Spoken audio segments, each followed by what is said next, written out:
राजस्थान की सरकार कोरोना के प्रबंधन में पूरे तरीके से फेल हो गई और जो आशंका थी जिस तरीके की सरकार को जिस संजीदगी से काम करना चाहिए था, कोरोना की जब चर्चा चीन में हुई थी, जब 26 जनवरी को मैंने एक ट्वीट किया था कि राजस्थान के लोगों का, ख़ास तौर पर यूरोप के इटली और चीन से व्यापारी कामकाज से राजस्थान के बहुत लोग आते जाते हैं और इसलिए एयरपोर्ट पे या इस तरीके से दिल्ली से जो जयपुर आने वाले लोग हैं, क्योंकि वो चिन्हित किए जा सकते हैं, उनकी ठीक तरीके से स्क्रीनिंग हो जाए। उसके बाद फरवरी में हम लोगों ने सदन में इसकी चर्चा करवाई। मार्च तक सरकार के संज्ञान में नहीं था कि इस मामले की गंभीरता कितनी होगी।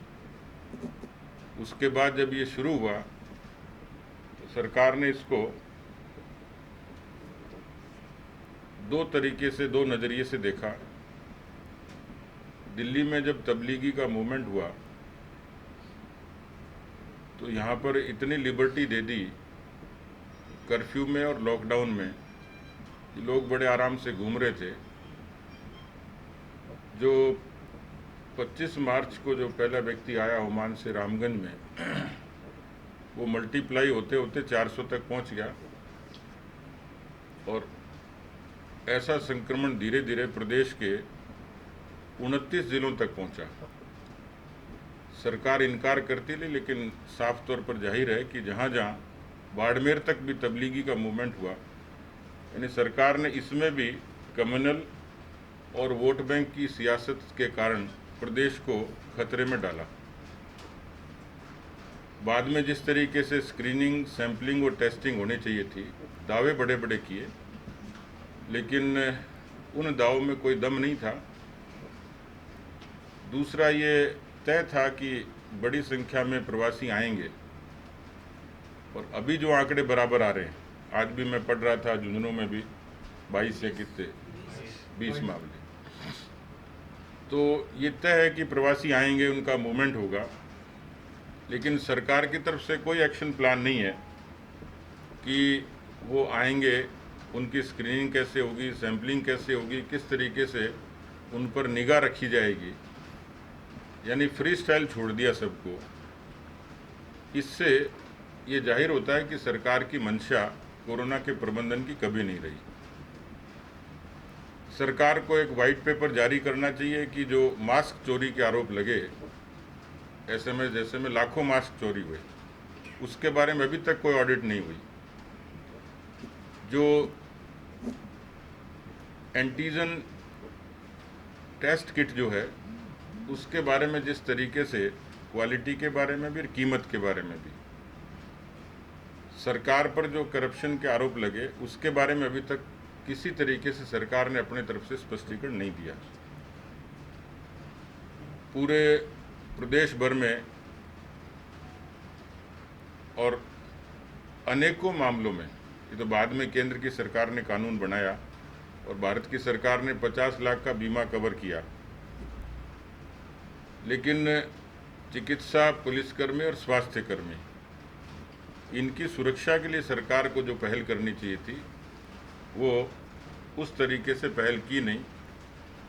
दूसरा एक दुखद पहलू ये है कि राजस्थान में कोरोना के अलावा जो नॉन कोरोना पेशेंट थे, उन नॉन कोरोना पेशेंट्स के इलाज के लिए सरकार ने एक तानाशाही आदेश जरूर निकाला प्राइवेट हॉस्पिटल्स के लिए, लेकिन उन पर एक बंदिश ये भी लगा दी कि यदि उनमें कोई सस्पेक्टेड कोरोना पाया जाएगा तो हॉस्पिटल को सीज कर देंगे।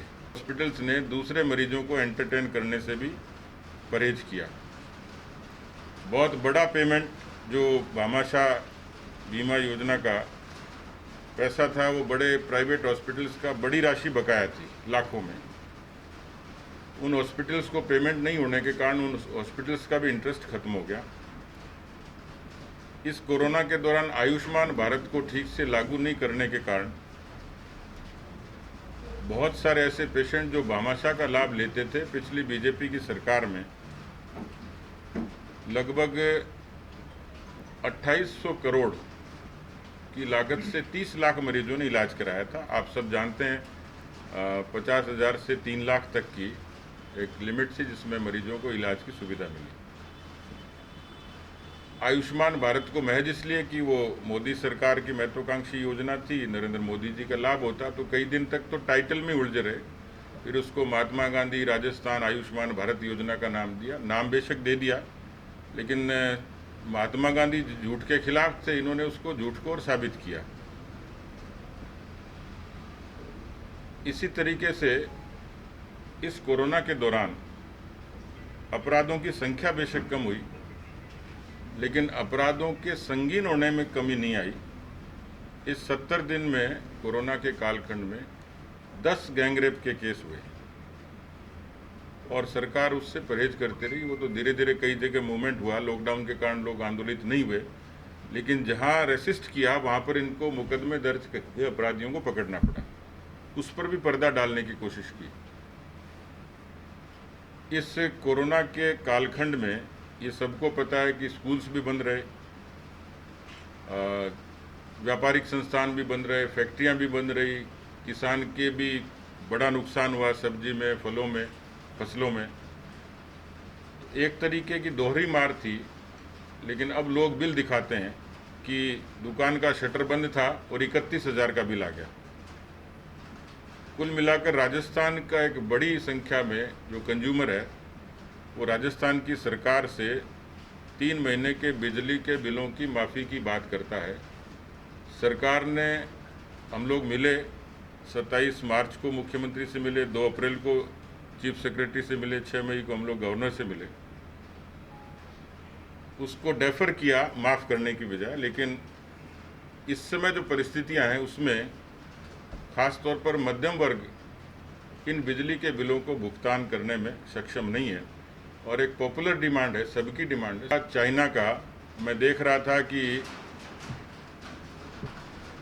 1885 की कांग्रेस पार्टी किस तरीके से लीडरशिप क्राइसिस से गुजर रही है और किस तरीके से कांग्रेस के लोगों ने अपना बौद्धिक क्षमता को खो दिया, इसका नतीजा राहुल गांधी जी के तौर पे है कि जिन्होंने भारत की सेना का अपमान किया। मैं ऐसे ज़िले में बैठा हूं कि जहां सर्वाधिक सेना में सेवा देने वाले लोग हैं, शहादत देने वाले लोग हैं। क्या राजस्थान या हिंदुस्तान की जनता इस बात से सहमत होगी कि जहां शहादत परंपरा है वहां सरेंडर कर सकती है? क्या चाइना के वीडियोज आपने देखे होंगे, खबरें में करना और सेना के अपमान करना, मुझे लगता है कि उनमें सामयिक राजनीतिक बुद्धि नहीं है कि किस मौके पर कौन सी बात कब कहनी चाहिए। और उनको कहने का नैतिक अधिकार इसलिए नहीं है कि नेहरू जी के ज़माने से इस देश की जिस तरीके की विदेश और रक्षा नीति रही, 48 में कबायलियों का आक्रमण हुआ, उसका कारण क्या था? 62 में भारत और चीन का युद्ध हुआ। 62 के युद्ध में भारत की फौज नहीं आ रही थी, राजनीतिक इच्छा शक्ति के कारण राजनीतिक नेतृत्व आ रहा था और बदनाम सेना को करने की कोशिश की गई। 71 में 93,000 पाकिस्तान के फौजी समर्पण कर चुके थे। ऐसी एक लंबी फहरिस्त है कि जहां पर कांग्रेस पार्टी को ये कहने का नैतिक अधिकार नहीं है। उनको 55 वर्ष पूरे मिले, अच्छी विदेश नीति होती, अच्छी रक्षा नीति होती, अच्छी आर्थिक नीति होती, मुझे लगता है कि देश को इतनी चुनौतियों का सामना करना नहीं पड़ा। ये तो शुक्र है कि 2014 में प्रधानमंत्री मोदी जी का आगमन हुआ और एक मजबूत नेता के नाते आज मैं आपके समक्ष बैठा हूँ। 21 जून है, अंतर्राष्ट्रीय योग दिवस है। सरकारें इससे पहले भी थी, लेकिन योग को अंतर्राष्ट्रीय स्तर पर 200 देशों में मान्यता मिलना ये भारत के लिए अभिमान का विषय है। विश्व के स्वास्थ्य संगठन का कार्यकारी अध्यक्ष बनना 135 करोड़ के देश में यूरोप के छोटे देशों के मुकाबले यदि मृत्यु दर को देखें तो भारत ने इतनी बड़ी भौगोलिक और विषम परिस्थितियों के बावजूद कोरोना से जो लड़ाई लड़ी, उसी का नतीजा था कि जिसको दुनिया ने देखा और 135 करोड़ का देश आज विश्व स्वास्थ्य संगठन का कार्यकारी अध्यक्ष बना है। मुझे खुशी है कि बहुत अरसे से जो लोग भारत से प्रेम करते हैं, लेकिन भारत संयुक्त राष्ट्र संघ की सुरक्षा परिषद की अस्थायी सदस्यता के लिए भी तरस जाता था, और वहाँ पर जब वोटिंग होती थी तो भारत हारता था। आज वही भारत संयुक्त राष्ट्र संघ की सुरक्षा परिषद का सदस्य बनता है, तो आप ही तय करें कि भारत का गौरव बढ़ता है कि नहीं बढ़ता है। इसका मतलब हमारी विदेश नीति भी इस किस्म की रही, जिसने सरकार के प्रयासों के कारण, मोदी जी के प्रयासों के कारण एक मजबूत साख भारत की दुनिया में बनी। ये कोरोना अपने आप में एक बड़ी चुनौती थी। बहुत आसान है कि जब हम लोग भी अपना घर चलाते हैं तो 4 चीज़ें सोचनी पड़ती हैं। 3 महीने तक सारी आर्थिक गतिविधियां ठप होना और उसके बाद जीवन पटरी पर आना। लेकिन प्रधानमंत्री जी की सोच और समझ का अभिनंदन करता हूं। उन्होंने कहा कि मेरे लिए भारत के लोगों का जीवन सर्वोपरि है। जिंदगी रहेगी तो बाकी चीज़ें भी रहेंगी, अर्थव्यवस्था भी रहेगी, भारत भी रहेगा। और इसलिए उन्होंने कहा जान है तो जहान है। लेकिन उन्होंने कहा कि हम कोशिश करेंगे कि जान भी है और जहान भी है। उसी का नतीजा था कि प्रधानमंत्री जी ने 1,76,000 करोड़ का प्रधानमंत्री गरीब कल्याण योजना का पैकेज दिया, 50 लाख का आत्मनिर्भर भारत का पैकेज दिया, 3 लाख करोड़ का MSME को संबल देने का काम किया। और अभी जो कल प्रधानमंत्री जी ने प्रधानमंत्री गरीब कल्याण अभियान की शुरुआत की है, 116 ज़िले हैं देश भर के, राजस्थान के भी 22 ज़िले हैं। ऐसे प्रवासी मजदूरों का जहां आगमन हुआ, जहां 25,000 से लेकर लाखों तक संख्या हो सकती है, उनको 125 दिन के रोजगार की व्यवस्था भारत की सरकार करेगी। और कल उन्होंने बिहार में इसके खगड़िया से इसकी शुरुआत की है। तो जिसकी अर्थव्यवस्था, जिसकी विदेश नीति, जिसकी रक्षा नीति, ऐसे तमाम चुनौतियों से जूझता हुआ देश, लेकिन जिस तरीके से प्रधानमंत्री जी ने जो इनिशिएटिव लिए, जो कदम उठाए, वो वास्तव में भारत को ताकत देने वाले थे। इसलिए मैं समझता हूँ कि जल्दी हम इस कोरोना से भी बाहर आएंगे और भारत को वापस फिर से गति मिलेगी। और जैसा उम्मीद करते हैं कि भारत जिस तरीके से दुनिया के अग्रिम देशों में शुमार हुआ है, निश्चित रूप से भारत एक बार फिर से विश्व के उन अग्रिम पंक्ति के देशों की अगुवाई करेगा। कोरोना और चाइना के बारे में आपने पूछा था, मैंने उसके बारे में आपको अपने जवाब कि कांग्रेस के और कांग्रेस के टुकड़ों पे पड़ने वाले किसी भी व्यक्ति को ये कहने का नैतिक अधिकार इसलिए नहीं है कि वो तो खुद अपनी पार्टी से बगावत करके बने और फिर वापस जनता की इच्छाओं को ठोकर मार के, क्योंकि उनको मैंडेट मिला था कांग्रेस के खिलाफ और कांग्रेस की झोली में बैठ गए। पहले तो उनको स्पष्ट करना पड़ेगा कि उनको ऐसा क्या प्रलोभन मिला जो सुबह से लेकर शाम तक कांग्रेस का राग अलापते हैं। तो वो तो कुल मिलाकर कांग्रेस के एजेंट की तरह काम करते हैं। ये साबित कर दें कि वहाँ 10 दिन तक सत्संग हुआ होगा, सुंदरकांड का पाठ हुआ होगा और सब लोग धार्मिक प्रवृत्ति के लिए वहाँ गए होंगे। 2008 में बीएसपी को तोड़ के अशोक गहलोत जी ने सरकार बनाई, 18 में भी उसी एलिफेंट ट्रेडिंग की। ये बता दें कि वो सदाशिवता के कारण आए थे क्या? इस तरीके की बातें उनके खेमे से आई है। प्रमाण तो 35 करोड़ का अशोक गहलोत जी दे दे, मैं भी दे दूंगा। हम पर जो आरोप लगाए 35 करोड़ के, तो वो 35 करोड़ के आरोप भारतीय जनता पार्टी पर लगाए, उसके प्रमाण दे दें। और ये मानहानि तो मुख्यमंत्री ने भी की है कि जिन्होंने किसी एक विधायक की कीमत 35 करोड़ तय कर दी। तो मैंने कहा था क्या राजस्थान का विधायक बिका हुआ है क्या? तो मीठा मीठा गप गप और खारा खारा थू थू ये राजनीति में चलता नहीं है।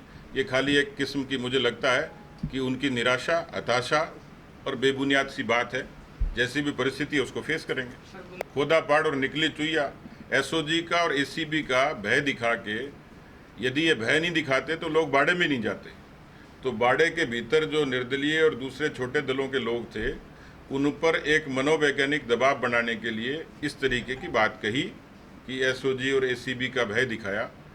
तर्कहीन था, अर्थहीन था, उसका कोई आरोप में कहीं दम नहीं था, केवल एक पॉलिटिकल प्रोपेगेंडा था। बीजेपी को बदनाम करने की साजिश थी, केंद्र की सरकार को बदनाम करने की साजिश थी। प्रधानमंत्री जी पर, गृह मंत्री जी पर आरोप लगाए, पार्टी पर आरोप लगाए, जिसका कोई आधार नहीं था। झगड़ा उनके घर का है, ये तो बिल्कुल इसी किस्म का झगड़ा है कि पति पत्नी का झगड़ा हो जाए और पड़ोसी को तोहमत दे दो। मोटियार लुगाई का झगड़ा और कहोगे ये पड़ोसी करवाता है, हमारा कोई लेना देना नहीं, आपस का झगड़ा निपटो। ये समय बताएगा, लेकिन मुझे जो इनपुट था वो उस दिन की विधानसभा की चर्चाओं के दौरान ही था, क्योंकि बहुत सारे वहाँ इंडिपेंडेंट विधायक भी थे, उनकी पार्टी के भी थे, दूसरे दलों के भी थे। जो एक वहाँ गलियारे में जो चर्चा होती है, उस आधार पर ये शंका थी कि जिस तरीके से, और भी कुछ चीज़ें मैं बाद में खुलासा करूँगा, अभी कह नहीं सकता मर्यादा के कारण, लेकिन कुछ न कुछ आधार है। इसमें कहीं नहीं बनी। जहाँ चुनाव हुए थे, जहाँ अध्यक्ष बने हैं, तो पहले केंद्र को तय करना है कि राज्यों की कार्यकारिणी बनेगी या केंद्र की बनेगी। मैंने अपनी कार्यकारिणी 3 महीने पहले डिस्कस करके केंद्र को दे दी। वो जब मुझे हरी झंडी देंगे मैं घोषित कर दूंगा। वर्चुअल रैली, ये तो आप सब जानते ही हैं कि सदस्य संख्या के हिसाब से विश्व की सबसे बड़ी पार्टी है, और राजनीति में भी रिफॉर्म एक प्रक्रिया है। कोई समय था जब लोग बाग पैदल भी प्रचार करते थे, ऊँटों पे प्रचार करते थे, फिर साधन आ गए, फिर तौर तरीके बदल गए, प्रचार प्रसार के तरीके बदल गए। कोरोना के कारण बहुत तेज़ी से कार्य पद्धति बदली है। जैसे आज हम फिजिकल बैठे हैं, लेकिन अभी तक 2 महीने तक प्रेस कॉन्फ्रेंस भी वर्चुअल करी। तो ये बदलती कार्य पद्धति का, कार्यशैली का एक तरीके का प्रमाण था। लेकिन इससे ये हुआ कि हमने, भारतीय जनता पार्टी ने इस नवाचार पर इनिशिएटिव लिया, पहल करी, और इस डिजिटल प्लेटफॉर्म को यूज़ करने में पार्टी ने बहुत बढ़त बना ली। दूसरे दल सो के उठेंगे तब तक हम बहुत आगे चले जाएंगे। यहाँ पर एक दूसरी पार्टी भी है जो सत्ता में, लेकिन मेरा दावा है कि मैं इस वर्चुअल प्लेटफॉर्म से मैन टू मैन 1.5 लाख लोगों से बात कर चुका। ये हमारा एक नवाचार था। वर्चुअल रैली करने वाली भी भारतीय जनता पार्टी विश्व की पहली बड़ी पार्टी हो गई। बिहार के दिन जो रैली थी हमारी, वो अमित शाह जी की विश्व की सबसे बड़ी वर्चुअल रैली थी, जिसको 1 करोड़ से भी ज़्यादा लोगों ने देखा। राजस्थान में 14 तारीख को ये रैली हुई, स्मृति ईरानी जी की, जयपुर और भरतपुर संभाग की, जिसकी रीच थी 35 लाख से भी ऊपर। जेपी नड्डा जी की जो 20 की अच्छे इक्विप्ड तरीके से तैयारी की, अच्छी ब्रांडिंग करी, उसका नतीजा ये है कि मेरा दावा है कि वो अपडेट आते आते 1-2 दिन और लगेंगे, पर मुझे पूरा भरोसा है कि 1 करोड़ लोगों ने नड्डा जी को, राजस्थान के लोगों ने, 1 करोड़ लोगों ने सुना होगा। ये नवाचार है। 27 तारीख को तीसरी रैली हमारी उदयपुर संभाग की, उदयपुर, कोटा और अजमेर संभाग की है, जिसको श्रीमान नितिन गडकरी जी संबोधित करेंगे। इस वर्चुअल रैली से जो आमतौर पर हम लोग एक बड़ी मशक्क़त करते थे, कार्यकर्ताओं को साधन की, सुविधा की, मैदान की, और कितने तरीके की व्यवस्थाएं होती थी, मकसद एक ही होता था कि हम अपनी बात मतदाताओं तक और शुभचिंतकों, समर्थकों तक पहुंचाएं। ये डिजिटल प्लेटफॉर्म एक ऐसा मंच बन गया जहां अपनी बात को हम प्रभावी तरीके से पहुंचा पा रहे हैं। 20 तारीख की रैली इसी बात का प्रमाण है कि जिस तरीके से लोगों का उस पर रुझान दिखा और उसको जो रेस्पॉन्स मिला, तो मुझे लगता है कि आने वाले समय में, अभी बिहार का चुनाव भी इस प्लेटफॉर्म पर होगा, मध्य प्रदेश के बाई इलेक्शन भी लगभग, भारत इंटरनेट यूज़र्स के मुकाबले दुनिया का सबसे बड़ा देश है, तो इसलिए नीचे तक इसकी रीच है। बहुत ग्रास रूट लेवल का हमारा बूथ का अध्यक्ष भी ठीक से कनेक्ट होता है, तो ये आदत में शुमार हो रहा है। हमने भी कोशिश की कि हम समाज के हर तबके से जुड़ें। उदाहरण के तौर पर मैं राजस्थान के नाई समाज के प्रमुख लोगों से वीडियो कॉन्फ्रेंस कर चुका, जो धार्मिक बिरादरी के समुदाय के लोग थे उनसे वीसी करी, जो दर्जी समाज के लोग हैं। ये कनेक्शन फिजिकली बहुत मुश्किल होता कि मैं हमारे सैन समाज के लोगों को इकट्ठा करता और भाषण देता, लेकिन डिजिटल तरीके से एक रीच बनी तो उनकी समस्याओं को भी समझने का मौका मिला। अभी हमने कोशिश की है कि 16 ऐसी कैटेगरी हैं जिन 16 कैटेगरीज के जरिए और हम ये जो आत्मनिर्भर भारत के पैकेज की जो चुनौतियाँ, उनका समाधान और उनके सुझाव ये सब लेंगे, तो उसकी भी तैयारी अभी 22 तारीख से हमारी कल से शुरू हो जाएगी। ज्ञापन दिया, उसमें इसका उल्लेख किया, उनसे रूबरू बात हुई। सरकार को हमने पहले कहा अभी क्योंकि कोरोना के कारण एक मर्यादा ज़रूर है कि उस बड़े पैमाने पर उस तरीके का मूवमेंट नहीं हो सकता, लेकिन फिर भी हमारे जो नीचे के स्तर की जो यूनिट्स हैं उनको निर्देश दिया, उन्होंने किया भी है। जैसे उदाहरण के तौर पर जयपुर में एक हस्ताक्षर अभियान किया, तो उसमें 250 वार्डों से कोशिश की उन्होंने प्रमुख लोगों से हस्ताक्षर करने, 25,000 हस्ताक्षर उन्होंने इकट्ठे किए जो हम लोग अभी कलेक्टर को सौंपेंगे। तो ऐसे एक मोमेंटम बनाने की कोशिश कर रहे हैं, जनमत का दबाव बने और सरकार इस पर सार्थक फैसला करे। प्रक्रिया में ही है, हाँ प्रक्रिया में ही है। अब जिले हमारे 8-10 जिले बाकी हैं, इनको 1-2 दिनों 2-4-5 दिन में कर देंगे। अच्छा मुद्दा है, अच्छा मुद्दा है, जनहित का मुद्दा है। इससे केवल झुंझुनू का नहीं पूरे देश भर का ही भला होगा, क्योंकि बड़ा रोजगार मिलेगा, भारत तांबे के मामले में आत्मनिर्भर होगा। और इसी तर्ज पर मैंने खुद ने भी प्रधानमंत्री जी को चिट्ठी लिखी है, हमारे सांसद महोदय ने और तमाम हमारे जनप्रतिनिधियों ने। अब कांग्रेस कराए, बीजेपी कराए, बाबा आना चाहिए, चाहे बाढ़ कूद के आ जाए। हमें खुशी होगी कांग्रेस भी कराती है, यदि करवाती तो इतने दिन तक प्लांट बंद नहीं होता। लेकिन अब हमारी कोशिश है कि हमें जब भी समय मिलेगा इस मामले में प्रधानमंत्री जिक्र करेंगे। मंत्री से मेरी चर्चा हुई है, आपकी भी चर्चा हुई है प्रहलाद जोशी जी से। कोशिश करेंगे कि खेतड़ी का कॉपर कॉम्प्लेक्स की जो रौनक है वापस लौटे।